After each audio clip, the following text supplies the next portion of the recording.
వస్తుంది అని ఏ విధంగా సంపూర్ణంగా విశ్వసించిండో ఈనాడు నేను మా మురళి గారు మా విద్యా కమిషన్ సభ్యులు సంపూర్ణంగా విశ్వసించి ఈ విద్యతోనే సమాజంలో మార్పు తీసుకురావాలి, ఈ విద్యతోనే సమాజంలో ఉన్న అంటరానితనాన్ని అసమానతలను తొలగించాలనే ప్రయత్నం చేస్తూ ఉన్నాం.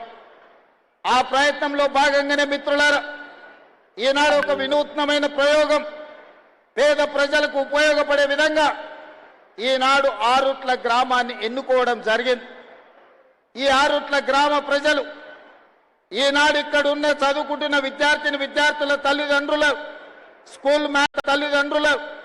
స్కూల్ మేనేజ్మెంట్ కమిటీగా తీసుకొని అద్భుతమైన పనితనంతో ఈరోజు నర్సరీ నుంచి 12th క్లాస్ వరకు ప్రతి పేదవాళ్లకు విద్యను అందించాలని ఒక లక్ష్యంతో పనిచేస్తే ఒకనాడు తరగతి గదుల్లో పిల్లలు చేరడానికి కష్టం అనుకున్న సందర్భంలో ఈనాడు 1814 మంది పిల్లలు ఈరోజు పాఠశాలల్లో చేరి ఇవాళ పాఠశాల బయట ఖాళీలు లేవు, పిల్లలను తీసుకోవడం అడ్మిషన్లు పూర్తి అయినాయని ప్రభుత్వ పాఠశాల ముందు బోర్డు పెట్టే పరిస్థితి వచ్చిందంటే ఇక్కడ విద్య నేర్పుతున్న సిబ్బంది ఇక్కడి ఉపాధ్యాయుల యొక్క కమిట్మెంట్ని ఈరోజు ముఖ్యమంత్రిగా నేను వారిని అభినందించదలుచుకున్నా.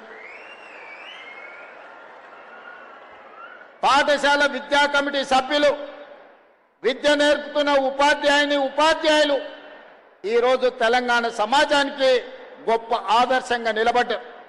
ఇవాళ తెలంగాణ రాష్ట్రంలో ప్రతి శాసనసభ నియోజకవర్గంలో ఒక ప్రయోగాత్మకంగా తెలంగాణ పబ్లిక్ స్కూల్ని ప్రారంభించుకోవాలి. అకాడమిక్ ఇయర్లో ఇందులో నుంచి వచ్చిన అనుభవాలను భవిష్యత్తు పాఠాలుగా నేర్చుకొని ఇంకా అద్భుతమైన విద్యను మన ప్రజలకు అందించాలన్న ఆలోచన ప్రభుత్వం చేస్తుంది. నా సొంత మండలం ఒంగూరులో కూడా ఈరోజు మోడల్ స్కూల్ కింద తెలంగాణ పబ్లిక్ స్కూల్ని ప్రారంభించిన ఈరోజు ఆరుట్ల గ్రామం నుంచే ప్రారంభించాలని ఎందుకు వచ్చినా అంటే మీరు తెలంగాణకు స్ఫూర్తినిచ్చిండ్రు, తెలంగాణకు ఆదర్శంగా నిలబడ్డారు. ఈ ఆరుట్ల గ్రామానికి ఇంకొక గొప్పతనం ఉన్నది. ఆరుట్ల రామచంద్రారెడ్డి గారి పేరు వినుంటారు, ఆరుట్ల కమలాదేవి గారి పేరు వినుంటారు. ఆనాడు నిజాంలు రజాకర్లకు వ్యతిరేకంగా సాయుధ రైతాంగ పోరాటం చేసి పోరాట స్ఫూర్తిని నింపిన ఆరుట్ల రామచంద్రారెడ్డి గారి పూర్వీకులు వాళ్ళ ముత్తాతలు ఆరుట్ల గ్రామమే. తెలంగాణ నలుమూలల ఆరుట్ల పేరు ప్రతి ఒక్కరికి తెలుసు. ఆ స్ఫూర్తి నాడు ఇక్కడ చదువుకుంటున్న విద్యార్థుల్లో కూడా ఉంటుందని నేను భావిస్తున్నా. అందుకే మిత్రులారా, ప్రభుత్వ పాఠశాలలంటే అనాథలు చదువుకునేదో, ఆర్థికంగా చితికిపోయిన వాళ్ళు చదువుకునేదో అనే ఆలోచన నుండి అద్భుతమైన విద్యను, మట్టిలో మాణిక్యాలను వెలికి తీయడానికే ఈనాడు ఈ ప్రభుత్వ పాఠశాలల్ని ఈరోజు మనము పునరుద్ధరించడమే కాకుండా అద్భుతమైన ప్రయోగశాలలుగా మారుస్తున్నాం. ఇవాళ ఈ ప్రభుత్వ పాఠశాలల్లో చదువుకున్నోళ్ళే రేపటి భవిష్యత్తుకు నాయకత్వాన్ని వహించే వాళ్ళు అవుతారని నేను సంపూర్ణంగా విశ్వసిస్తున్నా. ఈ సందర్భంగా ఇక్కడికి వచ్చిన విద్యార్థులకు ఈరోజు ఈ వేదిక మీద ఎవరినైనా చూడండి, నేను కూడా ప్రభుత్వ పాఠశాలలనే చదువుకున్నా, మీలాగనే గ్రామీణ ప్రాంతంలో చదువుకున్నా. మీకు చెప్పినట్టే మామూలు టీచర్లు మా ఊర్లో చదువు చెప్పారు. 1వ తరగతి నుండి 5వ తరగతికి మా ఊర్లో చదువు ఉంటే మేము 6వ తరగతి చదవాలంటే 6 కిలోమీటర్లు అవుతానా కొండారెడ్డిపల్లి అని మా సొంత గ్రామం నుంచి 6 కిలోమీటర్ల దూరాన ఉన్న తాండ్ర అనే విలేజ్కి వెళ్ళి మేము చదువుకునేది.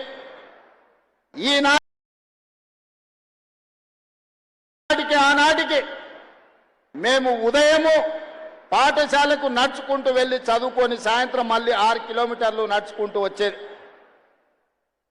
మా కుటుంబంలో ఆర్థికంగా ఉన్న విద్యా అవకాశాలు లేకపోవడం, సొంత గ్రామంలో 5వ తరగతి వరకు ఉండడం వల్ల 6వ తరగతి చదవాలంటే కూడా పక్క గ్రామానికి వెళ్ళి చదువుకునే పరిస్థితులు. అయినా చదువు వదలకుండా చదువుకున్నాం, పట్టభద్రులమైనాం. ఈనాడు తెలంగాణ రాష్ట్రానికి ముఖ్యమంత్రిగా అయినంటే ప్రభుత్వ పాఠశాలల్లో చదువుకున్న నేను 17 సంవత్సరాలు తిరగకంటే ముందే రాజకీయాలలో ముఖ్యమంత్రి స్థాయికి ఎదిగిన ఈరోజు కేశవరావు గారు లేకపోతే ఈ వేదిక మీద ఉన్న పెద్దలందరూ అక్నూరు మురళీ గారితో సహా మొదలు పెడితే డాక్టర్ మర్రి చెన్నారెడ్డి జైపాల్ రెడ్డి గారిని ఇలాంటి వాళ్ళను కూడా తీసుకుంటే ప్రభుత్వ పాఠశాలల్లో చదువుకొని వచ్చిన వాళ్ళు ఈ దేశ ప్రధానమంత్రిగా పనిచేసిన పివి నరసింహారావు గారు కూడా ప్రభుత్వ పాఠశాలల్లోనే చదువుకున్నాడు.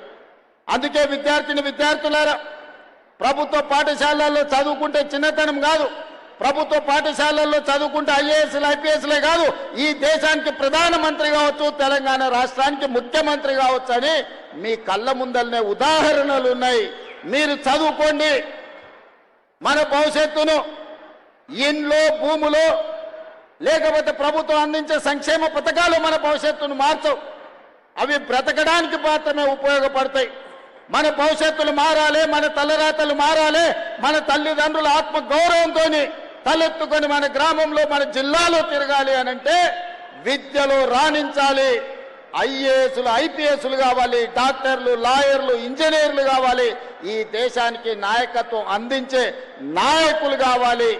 అలా తయారైనప్పుడే మన ఊరికి మన ప్రాంతానికి మన రాష్ట్రానికి వన్నె వస్తుంది, పేరు వస్తుంది. అందుకే మిత్రులారా ఎవరెన్ని మాట్లాడినా ఎవరెన్ని విమర్శలు చేసినా ఈనాడు విద్యాశాఖను ప్రక్షాళన చేసి విధ్వంసమైన విద్యా వ్యవస్థను వికాసం వైపు నడిపించాలి. కేజీ నుంచి పీజీ వరకు అద్భుతమైన విద్యను పేదలకు అందించాలి.